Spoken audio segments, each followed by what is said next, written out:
ছুটির দিনে চায়ের সাথে বিকেলবেলায় এরকম যদি একটা ডিম পকোড়া থাকে সাথে, তাহলে কিন্তু ব্যাপারটা মন্দ হয় না। আর দেখো, আমি আজকে তোমাদের সাথে শেয়ার করব ডিমের রেসিপি। এখানে আমি তার জন্য প্রথমে নিয়ে নিয়েছি 6টা সেদ্ধ করা ডিম। এবার ডিমগুলো আমি মাঝখান থেকে কেটে নেব। এখানে আমার সব কটা ডিম এইভাবে মাঝখান থেকে কেটে নেওয়া হয়ে গেছে।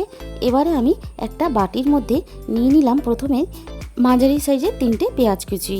পেঁয়াজের সাথে আমি দিয়ে দিলাম অল্প একটু ক্যাপসিকাম কুচি, এইভাবে লম্বা লম্বা ও সরু সরু করে কেটে। এরপরে আমি দিয়ে দিলাম স্বাদ মতো লবণ। এবার সব কিছু আমি খুব ভালোভাবে হাত দিয়ে মেখে নেব।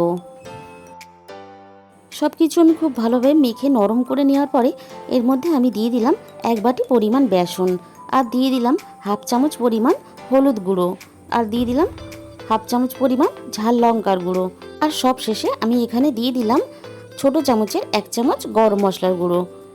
এবার আমি জল ছাড়া বেসনের সাথে সব কিছু একসাথে খুব সুন্দরভাবে মেখে নেব। আমার এখানে খুব ভালোভাবে মাখানো হয়ে গেছে। এখানে আমার জল ছাড়া সব কিছু খুব সুন্দরভাবে মাখানো হয়ে গেছে। এবারে 1 পিস ডিম নিয়ে আমি এইভাবে পেঁয়াজ মাখা দিয়ে দেখো খুব ভালো করে কভার করে নেব ডিমটা। একইভাবে আমি সবকটা সেদ্ধ ডিম এইভাবে কভার করে নিলাম। এখানে আমার সবকটা প্রায় বানানো হয়ে গেছে। এদিকে আগে থেকেই আমি কড়ার মধ্যে তেল গরম করতে দিয়েছিলাম, আর তেলটা খুব ভালোভাবে গরম হয়ে যাওয়ার পরে আমি ডিমের এই পকোড়াগুলো একে একে ছেড়ে দেব। দেখো, আমার একটা সাইড খুব ভালোভাবে ভাজা হয়ে যাওয়ার পরে আর একটা সাইড এখানে আমি উল্টে দিচ্ছি। এইভাবে আমি উল্টে পাল্টে ডিমের পকোড়াগুলো খুব সুন্দর করে লাল লাল করে ভেজে তুলে নেব। বাকি ডিম পকোড়াগুলো আমি একইভাবে আবার তেলের মধ্যে দিয়ে ভেজে তুলে নিলাম।